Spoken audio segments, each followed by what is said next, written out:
There's a fun anecdote about one of Alfred Hitchcock's films from the 40s. As reported by award-winning composer Hugo Friedhofer, Alfred Hitchcock was working with composer David Raksin, and they came to a disagreement over whether a particular film should have any music at all, aside from the titles and credits. That film was Lifeboat, a story almost entirely contained within a crowded lifeboat out at sea after a wreck. David Raksin wanted to insert cues of music to aid in the transitions and fades between scenes. Alfred Hitchcock wanted no music at all, saying, "Out in the middle of the ocean, where's the orchestra?" Raksin snapped right back by saying, "Out in the middle of the ocean, where's the camera?"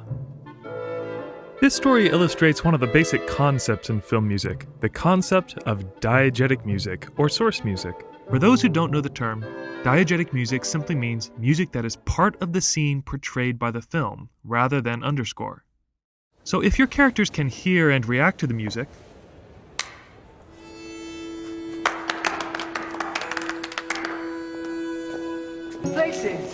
Places!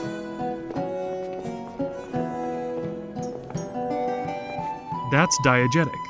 But if only the film's audience can hear the music,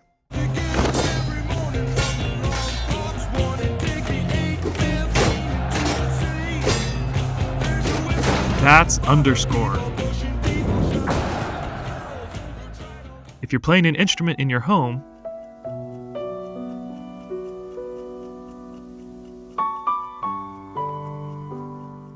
that's diegetic.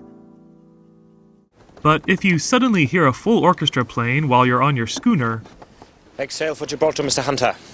We'll rejoin the Indy. Aye, aye, sir! that's underscore. Because out in the middle of the ocean, where's the orchestra? Simple, right? Or is it? In this video, we're going to look at one of the nuances of this clear distinction, diegetic mixing. Put simply, diegetic mixing is when the line is deliberately blurred, when the distinction between in-story music and out-of-story music becomes hazy.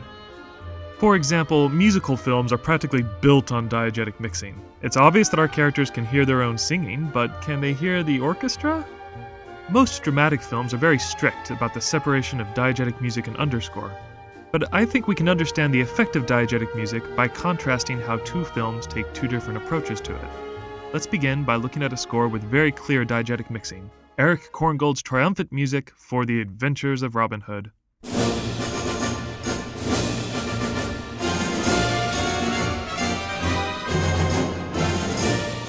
Now, this is a film that has many examples of diegetic mixing, but a basic example that helps you wrap your head around the idea of mixing are the trumpet fanfares.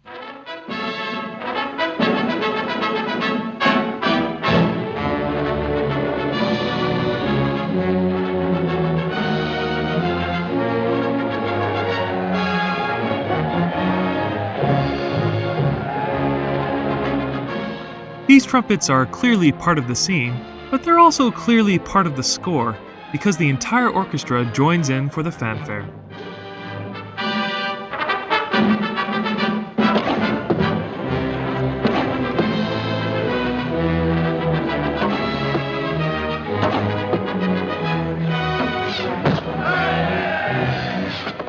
The characters can definitely hear the trumpets, but the rest of the orchestra is just there for the audience's benefit, deliberately mixing the world of the film with the world of the theater.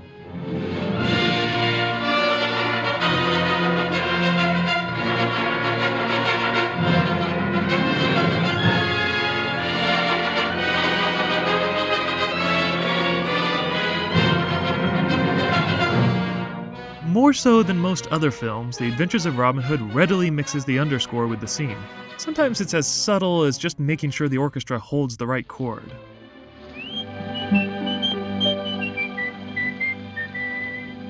But most of the time it's much more blatant, even to the point of being a direct joke straight to camera.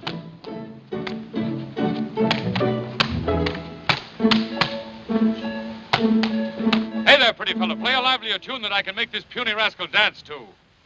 You need a merrier tune? Well, how's this? Say, where did Will Scarlet get those violins from? So, The Adventures of Robin Hood has a habit of diegetic mixing, and usually this mixing is very clear. But now, to contrast, let's look at another brilliant film from 2 decades later, Ben-Hur.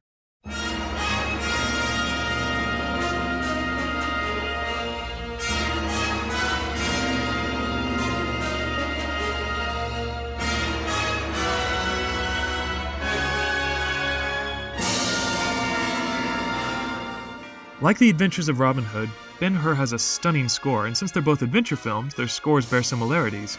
Remember those trumpet fanfares in Robin Hood? Here's something similar at the start of The Parade of the Charioteers.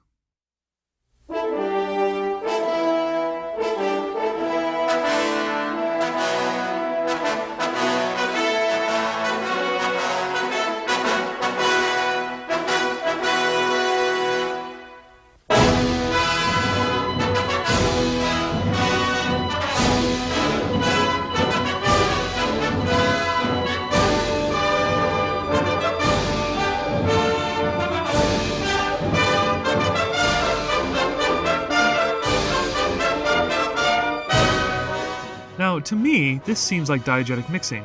Well, sure, we start off with just the trumpets, but the rest of the orchestra comes in as the scene continues. But other examples in Ben-Hur are much more difficult to peg down. How about these trumpets?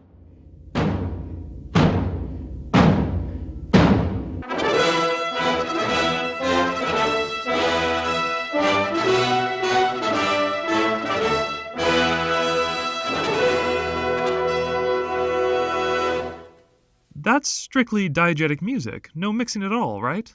We only hear trumpets and drums, and those instruments are represented on screen. And the scene is a parade, after all. We'd expect some march music to be played during a parade. There might be some doubts as the scene continues.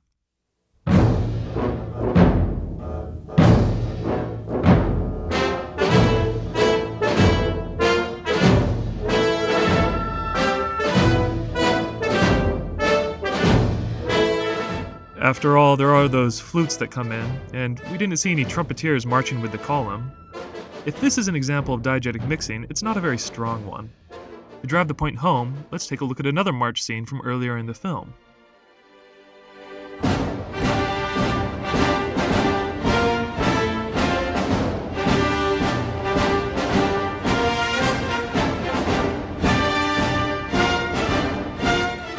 Sure, this is a march beat, but we don't see any instruments marching with the soldiers, and the visuals are going through a montage showing the passage of time. I think this is clearly underscore until the end.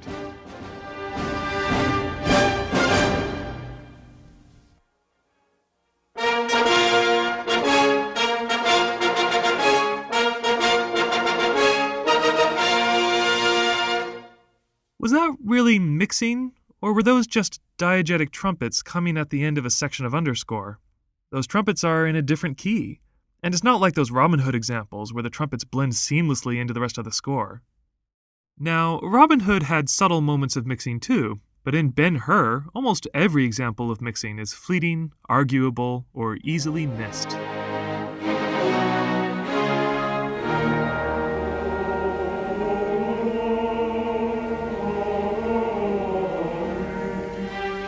I'm going to argue that this is a key difference between the scores of these two films. Robin Hood's mixing is clear, deliberate, and obvious. Ben-Hur's mixing is more subtle and hidden. So why do these films use diegetic mixing so differently? Let me suggest it's because of the tone of each film. Robin Hood is overtly lighthearted. Even with its frightening moments, it's meant to be fun, colorful, and jovial, much like the main character.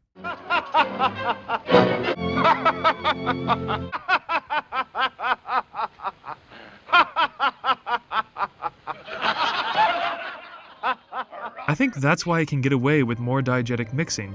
Mixing the underscore with the on-screen music is a little like a fourth-wall joke. It reminds the audience that we're watching a fable, and we're being presented a story.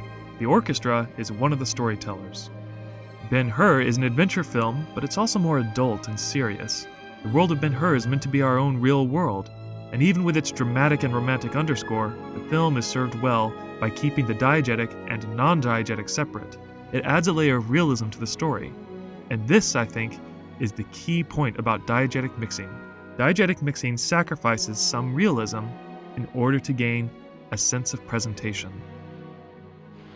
What, Sir Guy? No greeting from you? Why, that's curious. I've often heard that you'd give me a warm welcome if ever we met again. What do you think? Is Ben-Hur's mixing just as clear-cut as Robin Hood's? Are there any films that have strong diegetic mixing while still maintaining a sense of realism? Leave your comments and subscribe for more studies in film music.